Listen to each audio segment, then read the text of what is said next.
Hello and welcome again tonight to our fourth section of notes on the American Revolution. Tonight's notes are on the shot heard around the world about the Battle of Lexington and Concord. Our inquiry question is, how did the events between 1773 and 1775 change the world? Let's begin. 3 years passed since the Boston Massacre, without many new attempts from Britain to raise taxes. This changed in 1773, with trouble arising over tea. The British East India Company had a stockpile of tea in warehouses they needed to sell. Therefore, Parliament passed the Tea Act. This let the British East India Company sell tea directly to us colonists at cheaper prices by cutting out the middleman, American merchants.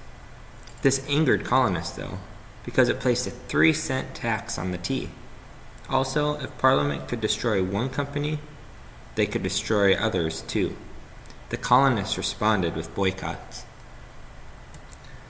The Sons of Liberty met on the evening of December 16, 1773, trying to convince the governor to force ships with tea on them to leave. When the governor said the tea was to stay and be unloaded, the Sons of Liberty slipped into action. 50 men, dressed as Indians, convened on Boston Harbor. Quote, "We then were ordered by our commanders to open the ship's hatches and take out all of the chests of tea and throw them overboard, first cutting and splitting the chests with our tomahawks." End quote. In just 3 hours, they unloaded 342 chests of tea and left them floating right where they thought they belonged, in Boston Harbor. This became known as the Boston Tea Party. The British were not pleased with these actions, and to punish the colonists, King George passed the Intolerable Acts. These acts shut down Boston Harbor, limited town hall meetings to once a year, and allowed custom officers to head back to England for trial. And finally, the king also passed a new Quartering Act. This time, the British government was forcing colonists to house troops in their own houses. England did not stop with the Intolerable Acts. They also passed the Quebec Act, which gave the land in the Ohio and Missouri River valleys to Canada.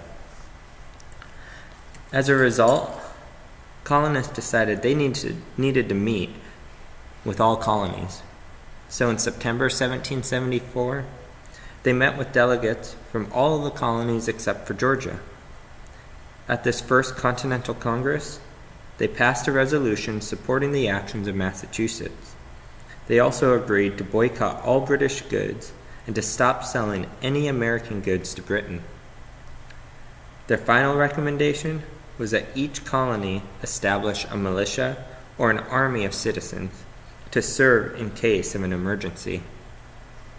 Finally, they decided to meet 1 year later in May of 1775. However, by the time of May of 1775, the world had changed. In April of 1775, Britain wanted to seize the colonists' ammunition stores so they could not defend themselves. But colonists would not have it. They heard of a plan by the British to march from Boston to Concord to take their arms, and they were prepared. In the early morning of April 19th, 1775, a call went out, led by the famous Paul Revere. "The regulars are coming! The regulars are coming!" Revere, along with the other members of the Sons of Liberty, rode as fast as they could to let the colonists know that the redcoats were coming. The Minutemen throughout the country rose at a minute's notice, ready to face the British. They were standing on Lexington Green, waiting for the British as the British approached. The British came directly towards the colonists instead of staying on the road. After a tense standoff, someone fired a shot. It's still unknown who. And 8 Minutemen, or colonists, were killed, and 1 British soldier was wounded. This was just the beginning. As the British marched back to Boston, after making it to Concord, colonists attacked. They hid behind walls and trees and shot and ran. The British couldn't control them. By the end of the day, 73 British soldiers lay dead, and another 200 were wounded or missing. The colonists celebrated their first victory as they stood up to the British regular soldiers. War was now inevitable. Come prepared to class tomorrow to discuss and get deeper into the Battle of Lexington and Concord and its implications on the colonies and Britain. Have a good evening.